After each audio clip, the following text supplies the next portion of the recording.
Wendel, eu sei que o pessoal vai te perguntar muito sobre o pênalti aí, né, do Júnior.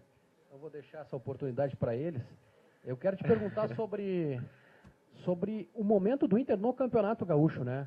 Antes de ontem, o Inter estava a 9 jogos sem perder, faz uma boa Copa do Brasil, está classificado já para a próxima fase da Primeira Liga, mas não consegue engrenar no Gauchão, está na 9ª colocação e precisa fazer pontuação para se classificar entre os 8 no Gauchão. Por que está tão difícil o Gauchão neste momento? É só a arbitragem, o Inter não consegue engrenar e por que no Gauchão? Como você falou, né, a gente vinha de um bom momento, né, 9 jogos sem derrota. Acho que nosso início no Gauchão não foi tão bom, né, a gente perdeu muitos pontos, né, no início do campeonato, pontos em casa, até pelo momento da equipe, né, a gente estava em fase de formação ainda e perdemos pontos que hoje, se você colocar 1, 2, 3 pontos na tabela, a gente já subiria algumas posições, né. Então esse início de campeonato gaúcho para nós foi ruim e hoje reflete, né, a nossa colocação na tabela.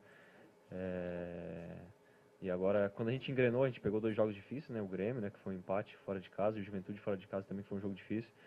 E não conseguimos nenhuma vitória nesses 2 jogos, que também deixou a gente um pouco lá embaixo, né. Mas a gente tem consciência de que temos 4 jogos ainda para fazer e o nosso desempenho vem melhorando, né, do início do campeonato para agora.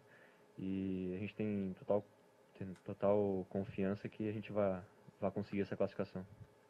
Queria que você falasse do rendimento da equipe ontem. Vocês não gostaram também do que aconteceu, independentemente do erro da arbitragem? Foi um jogo atípico, né? Começou com a questão da chuva, né? Aquela questão se vai estar bom ou não. E o gramado se mostrou bom, né? Em boas condições de jogo. No começo do jogo, o Juventude começou pressionando, como já era previsto. Os primeiros 10 minutos ali foram difíceis. Depois equilibramos as jogadas, né? Tomamos um pouco o controle do jogo. Mesmo assim, o Juventude causava perigo em bolas aéreas, né? Eles mostraram essa força aí em bolas aéreas, cruzamentos. Tem bons jogadores nessa questão. Mas mesmo assim, o primeiro tempo terminou equilibrado, né? Não foi um jogo assim que o Juventude tenha pressionado tanto assim. O primeiro tempo foi um jogo equilibrado. E o segundo tempo começou também com o Juventude pressionando os primeiros 5 minutos. E quando a gente realmente assentou na partida, a gente equilibramos as tomadas de decisões, né? Tivemos um jogador a menos, né? Daí é sempre difícil, né, jogar com um jogador a menos, mas mesmo assim parece que a nossa equipe conseguiu entender o jogo com a menos, né? Se postou bem no 4-4-1, né? 2 linhas de 4, bem fechado, como tem que ser com um jogador a menos. Criamos chances de fazer gol, e foi assim até o final do jogo, assim, um jogo por Juventude estar com um jogador a mais pressionando mais, mas a gente controlando, tentando fazer alguma jogada de contra-ataque, ou utilizando os jogadores de frente para fazer uma jogada individual, e até o lance do pênalti, né? No geral, a gente pode dizer que o Juventude pressionou mais no início dos tempos, mas foi um jogo equilibrado. Acho que qualquer equipe poderia ter ganhado o jogo, né? A Juventude teve chances claras, a gente também teve chances claras, e foi um jogo bem disputado. Wendel, qual foi o clima depois dessa partida de ontem no vestiário? E, claro, gostaria que tu comentasse a polêmica da questão do pênalti. A questão, acho que não tem nada novo, né, que eu posso falar hoje que não tenha sido dita ontem, né? Todos viram o que aconteceu. E nosso sentimento pós-partida, claro que era um misto de tristeza com um pouco de revolta, né, pela questão de como foi marcado o pênalti, né?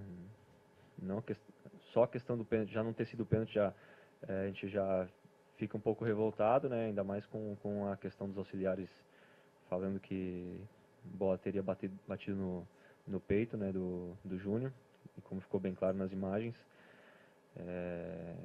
A gente não ia ficar lá 10 minutos reclamando se a gente não tivesse tanta certeza, né, de que a bola teria batido no pênalti, né? Se a gente visse que a bola teria batido na mão, com certeza a gente iria reclamar também, mas 1 minuto ali e a gente ia parar de reclamar, né?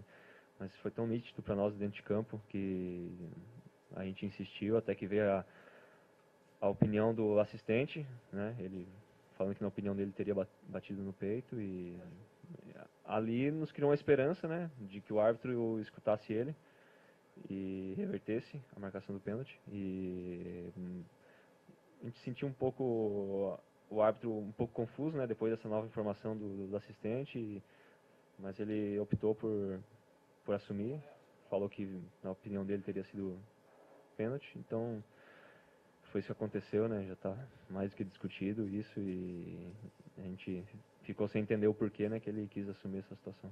Pois é, Wendel, aqui no fundo, esse ponto ele é muito importante. Vocês no campo ouviram do árbitro auxiliar que a bola não bateu no braço. E essa informação muito clara foi passada ao árbitro Diego Real. Não existiu nenhuma dúvida nessa comunicação, vocês que estavam próximos do lance. Sim, foi bem claro. Quando o árbitro se dirigiu com a bola pro pênalti, né, os dois assistentes conversaram entre si, a gente estava perto também, e o árbitro que fica atrás do gol, né, ele relatou, não, foi peito, né, para mim peito, ele falou isso, né, e daí que recomeçou toda a nossa pressão, porque, pô, se ele viu que foi peito, então ele poderia auxiliar o árbitro, né, até porque é uma equipe, né, de arbitragem, não é só um árbitro. E ele foi lá, conversou com o árbitro assistente, e a gente estava do lado, né, a gente ouviu, ele falou, na minha opinião, foi peito, né, e ele assumiu, né, falou que a opinião dele não teria sido peito, ele viu mão, né, não sei se do ângulo dele, talvez na hora ele tenha sentido que tinha sido mão, mas os auxiliares foram bem claros, né, a gente estava do lado, né, a gente não ficaria lá 10 minutos fazendo toda aquela pressão, sabendo que depois chegaríamos no vestiário e teria a imagem que teria batido na mão, né? A gente não faria isso, né? A gente foi tão convicto na reclamação, ficamos tanto tempo lá reclamando, porque a gente tinha total certeza que bateu no peito, né? Ainda mais com a versão do quarto árbitro, que ele também viu que teria sido no peito, né? Então criou uma esperança para nós de que fosse voltado atrás, né, a marcação, mas o árbitro assumiu e foi o que aconteceu. Wendel, no ano passado o Internacional teve um jogo lá em São Paulo contra o Corinthians, que sofreu um grave prejuízo de arbitragem, a vitória do Corinthians, que contribuiu para o Inter também cair para a segunda divisão. Quero até recordar aquele lance, na tua visão foi pênalti para o Corinthians, e a derrota de ontem passou só pelo erro da arbitragem? Não, a derrota, como eu falei, o jogo foi o jogo que o Juventude pressionou mais, né, no início dos tempos, mas acho que qualquer um poderia ter ganhado, né, os dois criaram oportunidades quando estava 0 a 0 de fazer o resultado, né, se a gente faz o gol também ali, a gente poderia até sair com a vitória ontem mesmo com um homem a menos, né, então, ou o Juventude também, né, que criou algumas chances que poderiam ter ganhado o jogo também. A gente é bem consciente, né, do que a gente apresentou ontem, não foi o nosso melhor jogo do ano, então a gente sabe que foi um jogo difícil, né, não foi só a arbitragem, né. Se analisar também que foi um pênalti aos 49 do segundo tempo, pode-se acreditar um pouco que foi, no final das contas, foi o lance capital do jogo, né, mas a gente sabe que qualquer um poderia ter ganhado o jogo. Se tirasse esse lance do pênalti, analisasse tudo sem o pênalti, qualquer um das duas equipes poderia ter ganhado o jogo. E em relação ao pênalti do ano passado, eu acho que não foi pênalti, né? Estava no jogo também pelo outro lado, e a gente é consciente de que foi uma carga ali no Romero, ele forçou um pouco a situação e o juiz acabou dando pênalti, né? A questão da arbitragem, de acertar ou errar, não vai acontecer, né? Como teve a expulsão do Charles, né? Alguns falaram que foi para amarelo, outros acharam que poderia dar o vermelho, né? E o árbitro vai errar, vai acertar, não tem problema algum, né? São humanos, né? E eles estão lá querendo acertar, e a gente sabe que é o trabalho deles, mas a forma como foi, né? Que teve o auxílio de alguém de fora falando que não teria sido pênalti, né? Isso que mais nos revoltou no momento. Wendel, aqui atrás. Você vem sendo utilizado no meio campo, lá em Caxias, até surpreendeu a gente quando você voltou à lateral esquerda. E acredito que isso é bom para você, positivo, porque é titular, só resta saber se é na lateral ou no meio campo, para você é positivo. mas o Inter perde em determinado momento se você não joga no meio campo, porque não tem um jogador com essa valência. O que o Zago te explicou quando foi te escalar no meio campo? O que ele te disse? E agora lá em Caxias, quando te devolveu a lateral, o que ele sugeriu para você? E quero saber também se você fica à disposição para o jogo contra o Sampaio Correia, vai jogar?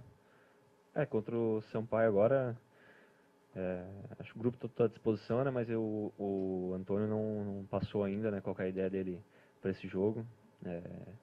Mas ele deixa todo mundo preparado, né? Ele é um treinador que gosta de utilizar todo mundo, tem a questão física também, né, que vai ser bem analisado, que a gente veio de uma semana bem desgastante, com o Grenal, com essa viagem para o Maranhão também, que foi bastante longe, né? Jogamos num gramado pesado lá, teve esse jogo também contra o Juventude, foi num gramado pesado.